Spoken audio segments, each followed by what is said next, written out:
Lorsqu'il présenta son dernier film sur la croisette à Cannes, Ken Loach est apparu à l'âge de 83 ans en manifestant la colère fringante d'un jeune homme révolté. Désormais, a-t-il déclaré, c'est le travailleur qui doit s'exploiter lui-même, et il ajoutait qu'il ne s'agissait pas tant de considérer ce symptôme comme la faillite du capitalisme, mais comme son triomphe même, comme son principe directeur.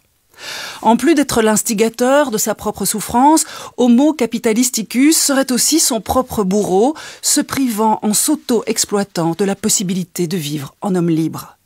Et cela serait vrai non seulement économiquement, mais aussi politiquement, comme l'ont relevé ailleurs les romanciers George Orwell et Aldous Huxley, ce dernier déclarant, souvenez-vous, qu'une dictature parfaite serait une dictature qui aurait les apparences de la démocratie, une prison sans murs dont les prisonniers ne songeraient pas à s'évader. Ainsi, c'est sans bruit que le totalitarisme s'installe, et insidieusement, de façon plus perverse désormais, avec notre consentement. Étienne de la Boétie appelait cela la soumission, la servitude volontaire, et Karl Marx, l'aliénation. Conceptuellement, l'aliénation fait résonner la racine alius, qui signifie autre, étranger, et qui dit aussi la folie. Celui ou celle dont les normaux disent qu'ils ont une case en moins sont appelés aliénés, et ils séjournent à l'écart à l'image de la barque bleue et du tableau de Jérôme Bosch, La Nef des fous.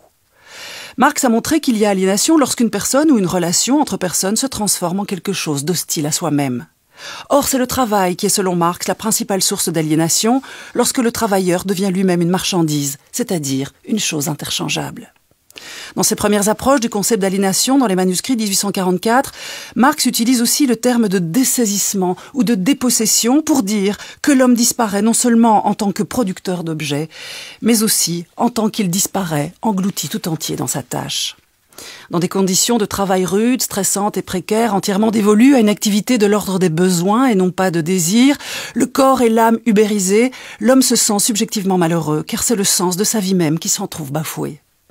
Aujourd'hui, notre société se consume, se dévore elle-même, comme Chronos dévorait ses enfants, en ayant fabriqué des esclaves consentants, toujours plus performants, mobiles, hyperconnectés, coachés, et œuvrant comme des fous, comme les fous de la nef des fous, au travail, aliénés donc, sous couvert de se réaliser soi-même ou d'être entrepreneur de soi.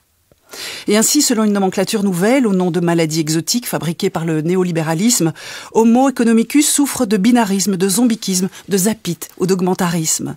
Tels sont en effet les noms nouveaux attribués aux aliénés modernes que nous sommes, qui souffrent, comme le personnage du film de Ken Loach, de schizophrénie existentielle dans un monde gouverné par une production de cortisol toujours plus élevée.